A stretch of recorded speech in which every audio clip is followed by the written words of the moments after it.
Hi RHC. God has given our church a mission, and part of that mission involves caring for those in our church body, particularly those who've been affected by matters of misconduct or abuse. Last year, our leadership team underwent an assessment in order to see how ready we were as a church to handle any allegations of misconduct, as well as to care for people who've been abused within RHC. As a church, our goal is to be thoroughly equipped to be able to handle any such matters and care for those who've suffered at the hands of others. Now, why are we talking about this? Unfortunately, because misconduct in organizations and abuse is a reality in our broken world. Statistics tell us that 1 in 3 women will find themselves suffering violence during their lifetimes, and 1 in 7 children will suffer either abuse or neglect during their lives too. Unfortunately, in the last 2 years, COVID-related lockdowns have led to a huge increase in such incidents happening around the world too. Brothers and sisters at RHC regularly find themselves walking alongside men and women in our church who've either suffered in the past or suffering presently through such circumstances. And statistics tell us that abuse happens across all different segments of society.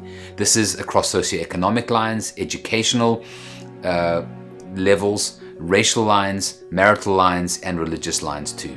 Now, what exactly is misconduct and abuse?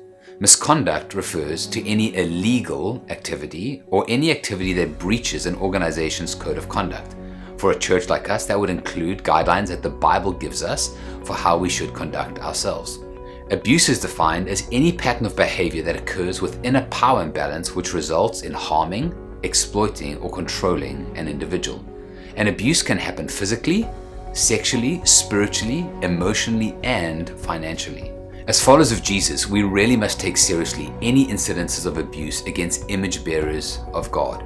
When sinful behavior is perpetuated, especially in a church context, it must be addressed by the church. Now, abuse often occurs in the dark, in private, but we believe that bringing it out into the light enables the opportunity for healing for everyone involved.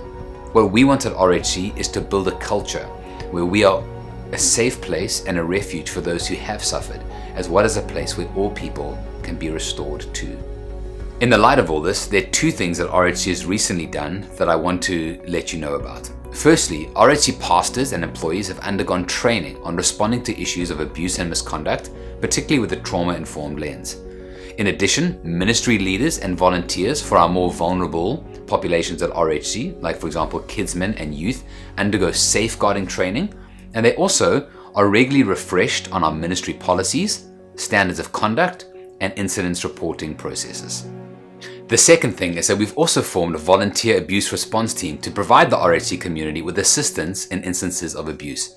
This particularly takes the form of providing subject area expertise as well as befriending. Now, this group of brothers and sisters have professional training in areas such as trauma-informed care, child abuse, sex crimes, social work, counseling, and victim advocacy. And this team will also help RHC pastors and leaders in handling matters involving abuse by supporting pastoral care. Now, if you have any questions or want to connect with a member of our response team, you can go to our website to find details there.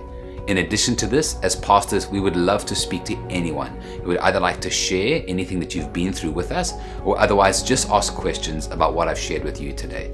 Thanks so much for listening.